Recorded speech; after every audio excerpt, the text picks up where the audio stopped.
motor saya itu ya ketika dipakai orang lain dia kayak nggak mau, kabel bensinnya tiba-tiba sobek, ngocor itu.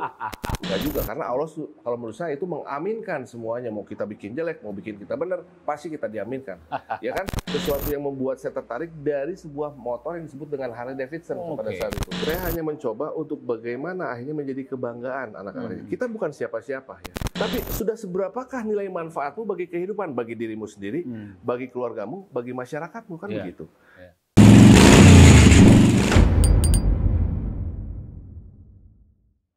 Oke, brother and sister, dalam kesempatan ini saya datang dan untuk bisa menggali lebih dalam lagi dengan seorang tokoh yang dikenal ya sebagai seorang seniman, seorang bikers dan aktivis kehidupan. Tokoh ini adalah Adit Barli. Hai bro. Oh brother, sehat, long time no see ya, udah lama ketemu kita ya. Ya, gimana brother? Sekarang apa yang menjadi kesibukan sekarang? Ya kesibukan sekarang masih ya, saya tetap ngajar ya, ngajar gambar. Ya. Jadi saya memang kalau kita berbicara dari terah, memang saya dari keluarga seniman, khususnya seniman lukis ya, dari keluarga Pak Barli. Nah mungkin di sekarang nih waktunya, mungkin ya dari beberapa tahun yang lalu, saya ini ya kehidupan saya meneruskan apa yang menjadi hal yang sudah dilakukan oleh Pak Barli almarhum pada saat itu, dan ayah saya di situ. Bagaimana sebetulnya di dalam kegiatan keseharian di tempat saya ini ada yang disebut dengan pendidikan gambar kreatif ya, di mana melalui gambar kreatif ini kita mencoba untuk bagaimana untuk memberikan satu bentuk kontribusi di dunia pendidikan, khususnya di seni menggambar ya, untuk akhirnya mereka bisa menjadi seniman-seniman di kehidupannya masing-masing. Jadi datang ke sini bukan mereka akhirnya bisa gambar, betul melalui media menggambar, tetapi kita mencoba dengan sistem yang saya buat pada saat sekarang, bagaimana akhirnya menumbuhkan kepekaan ya dan sebagainya, sehingga akhirnya menjadikan mereka ini suatu saat ini menjadi generasi yang mempunyai nilai kepekaan rasa di kehidupannya, menjadi seniman di profesinya masing-masing. Jadi bukan khusus menggambar. Dan kalau kita berbicara mengenai kalau bicara saya sibuk di sini, sibuk di organisasi, di mana segala macam, kalau buat saya pada saat sekarang itu merupakan satu bentuk hobi ya, bahwa pada saat sekarang ini yang saya lakukan adalah yang menjadikan salah satunya syiar daripada pendidikan tadi, untuk bagaimana dengan keberadaan organisasi, dengan keberadaan event ataupun kegiatan-kegiatan khususnya di bidang bikers ya, motor. Ini menjadi bagian daripada untuk menjadikan hidup ini lebih terbangun nilai rasa persahabatan. Apa itu kehidupan, apa itu nilai-nilai yang mungkin bisa menjadikan dunia ini lebih seimbang gitu. Tadi. Jadi kalau kita berbicara mengenai itu ya karena memang itu adalah lingkaran kehidupan saya yang menjadi passion saya, bahwa bukan saya berbicara untuk mensiarkan sesuatu yang sifatnya yang paling benar, tetapi saya mencoba untuk akhirnya membangun bahwa apa sih yang membedakan antara kamu dan saya sebetulnya di dalam kehidupan sekarang. Kita adalah saudara, ujung-ujungnya kita berpisah ya. Kita NKRI harga mati kan ujungnya juga berpisah. Sehingga saya di dalam kehidupan rasanya sayang kalau saya tidak melakukan sesuatu ya. Jadi memang itu sebuah panggilan hati, bahwa dari sebuah proses kehidupan saya ini menjadi sebuah sistem pendidikan, dan akhirnya menjadikan satu bentuk inisiasi saya untuk akhirnya menggerakkan sebetulnya kelompok-kelompok di sini untuk akhirnya yaitu tadi membangun kebersamaan. Ya, saya tidak berbicara saya yang paling benar, paling hebat, tetapi saya mencoba untuk ayo kita saling mengingatkan lah ya, bahwa hidup hanya sekali. Bahwa sayang kalau misalkan kita hidup hanya bermain, tapi kalau misalkan kita bisa memberikan saling kontribusi ya, memberikan hal-hal yang sifatnya bermanfaat, itu akan luar biasa dunia itu. Jadi kita tidak akan pernah ada saling menyalahkan ya. Nah seperti itu.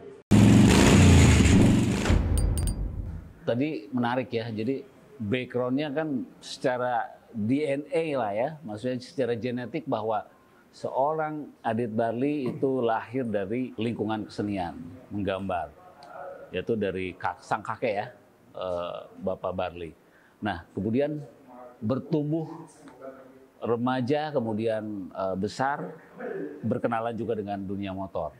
Jadi ada dua sinergi yang menyatukan profil dari seorang Adit, kayak gitu. Nah, sekarang gini, apa yang menjadi pengaruh brother dengan motornya, ya. Motor sebagai kendaraan atau motor sebagai filosofi justru itu bisa mensinergikan kegiatan kesenian brother dan kepedulian terhadap sesama. Itu seperti apa peran motor itu? Jadi kayak begini. Jadi dalam pemahaman saya sebagai mungkin dalam hal ini yang betul pada saat sekarang mencoba untuk bagaimana memahami peran seni bagi kehidupan ya.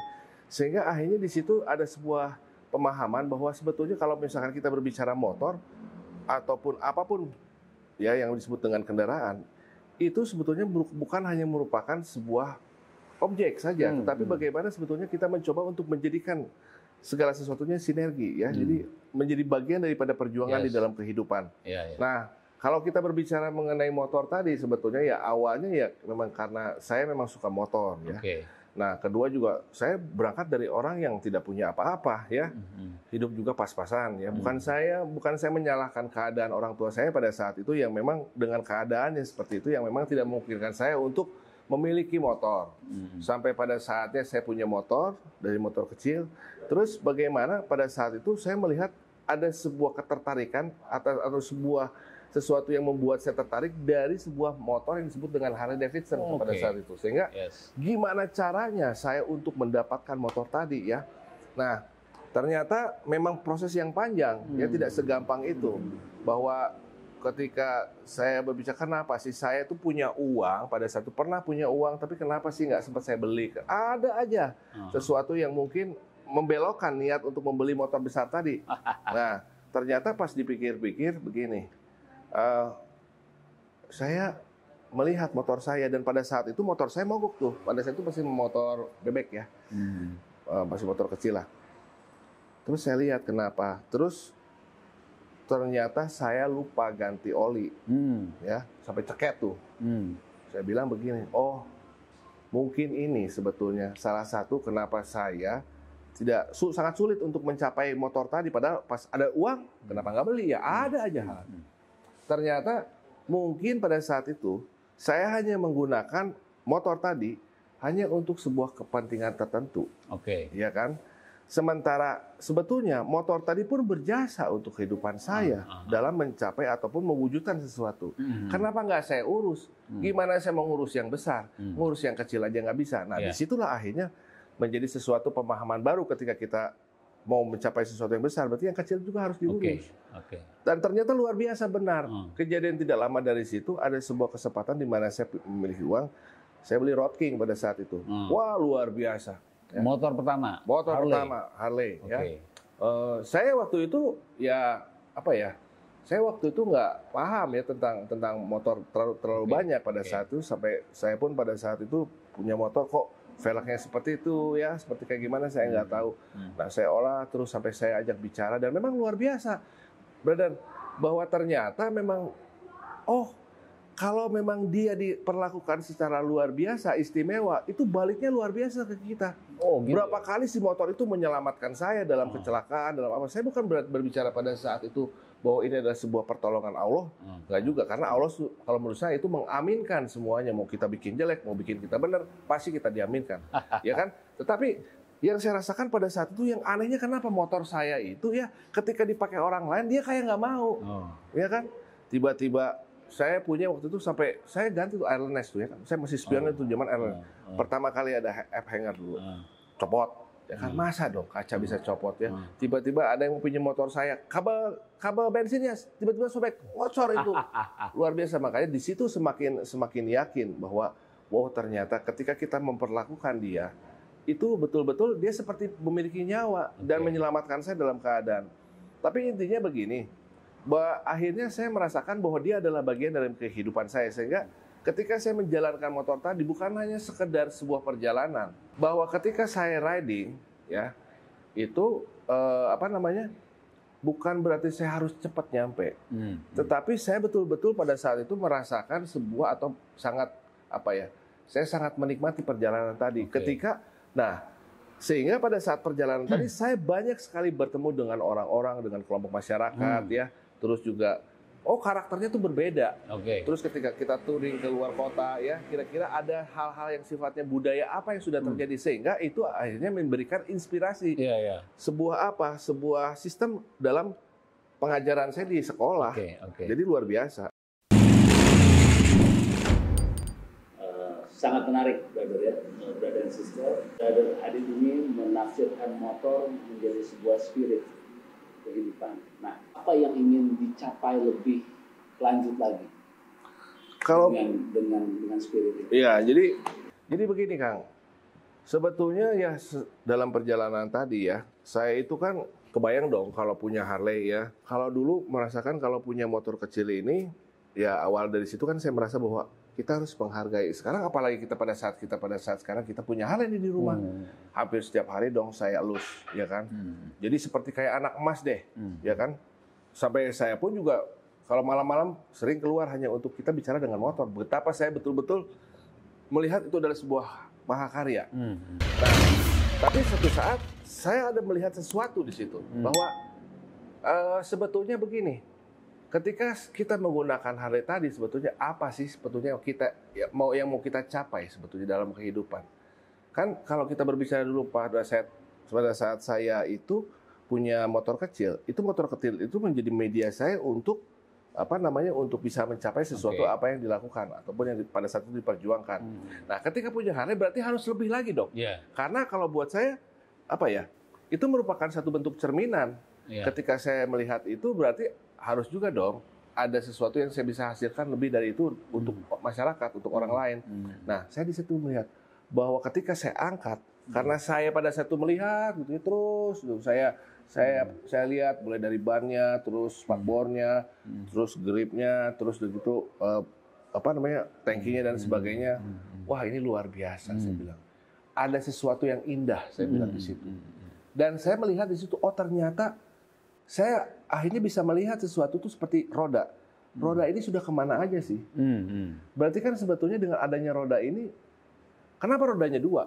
Ya, satu harus ukurannya gini, harus begini. Ini adalah sebuah keseimbangan. Saya bilang bahwa, oh ternyata ketika saya naikin pakai dongkrak juga waktu itu, kan dia harus berkondisi seimbang. Jadi sebetulnya pada saat saya melihat itu ya, karena dulu nggak perlihat karena saya tidak pernah memperhatikan motor kecil saya, tapi pada saat itu motor besar, oh ternyata ini adalah satu bentuk konsep yang berkaitan dengan ilmu pendidikan saya. Bagaimana sebetulnya menanamkan nilai-nilai keseimbangan dalam diri seorang anak ya. Jadi di dalam kehidupan. Jadi luar biasa. Ini beauty ini saya bilang. Ini beauty karena dihasilkan dari sisi art tadi bahwa orang tidak mungkin kalau punya sense of art bisa menciptakan itu tadi. Tapi bagaimana pada saat sekarang sense of art ini kan harus punya manfaat sehingga akhirnya menjadi sebuah sesuatu yang bisa dimanfaatkan motor tadi. Kalau kita paham, ya, dan kita hanya mencoba untuk berkomunikasi, ternyata banyak sih sebetulnya dari lambang-lambang ini akhirnya menjadi filosofi kehidupan. Ada sebuah perjalanan, ada bagaimana dia ada komitmen, karena dia tidak pernah berubah itu konsep mesin itu dari awal dulu 03 ya sampai dengan sekarang itu konsepnya nggak pernah berubah. Ya kan tetap konsisten, tapi bagaimana akhirnya dia hanya bagaimana untuk mengadjust sistem tadi dengan coveran, ya, bagaimana akhirnya bisa budaya yang lama ini bisa tetap menjadi sesuatu yang hits di masa sekarang, mulai dari warna kan itu berubah segala macam, makanya luar biasa sehingga akhirnya saya melihat banyak itu akhirnya menjadi satu bentuk memperkaya sistem pendidikan saya dalam ketika saya mengajar, bahwa sebetulnya pentingnya arti untuk bagaimana kita membangun saling-saling dalam kehidupan, saling mengisi ya, bukan saling menyikut, bukan paling-paling atau paling hebat. Nah itu jadi luar biasa sebetulnya. Dan kedua, arti dari bikers tadi sebetulnya, bahwa selama perjalanan menggunakan ini orang melihat saya, di situ ada sebab akibat. Apa yang kita lakukan selalu menjadi respons dari mereka. Itu juga akhirnya menjadi motivasi tuh motor, ya kan? Nah, tanya orang sama dia, lu nggak takut lu bawa ke daerah Bronx? Ke daerah kayak gimana? Ya saya bilang, gimana niat kan sebetulnya. Karena saya pada saat itu membawa itu karena kebetulan saya bergerak di bidang pendidikan gratis untuk sekolah anak-anak yang mungkin termarginalkan. Ya, mereka saya ajak bermain, terus kita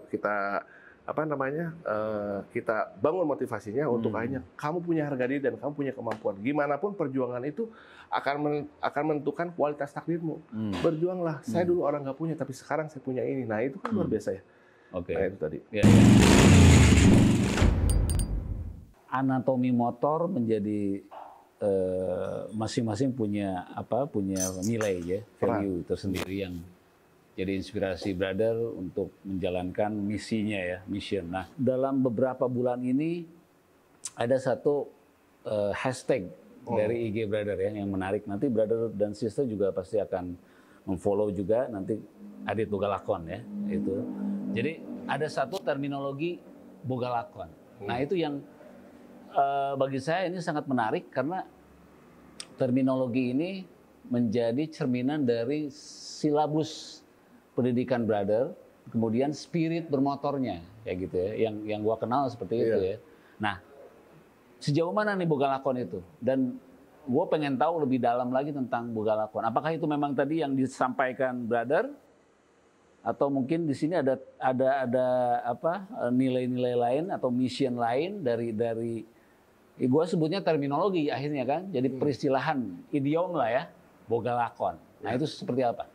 Ya jadi sebetulnya gini bro, bahwa saya pernah hidup di kondisi yang sulit, di kondisi yang mungkin kata orang itu bersih pernah, di kondisi yang jahat pernah, hitam pernah saya masuk. Jadi, nah di satu sisi saya mencoba untuk mau sampai kapan kita, sehingga akhirnya pada saat itu saya tersadarkan saya seorang bapak dengan 3 anak bahwa harus dong ada yang dibanggakan dari seorang dari seorang bapak ya, meskipun pada saat itu melihat bapaknya itu ya memang orang-orang yang menurut anak-anak saya pada saat itu bapak kenapa sih rock and roll banget ya.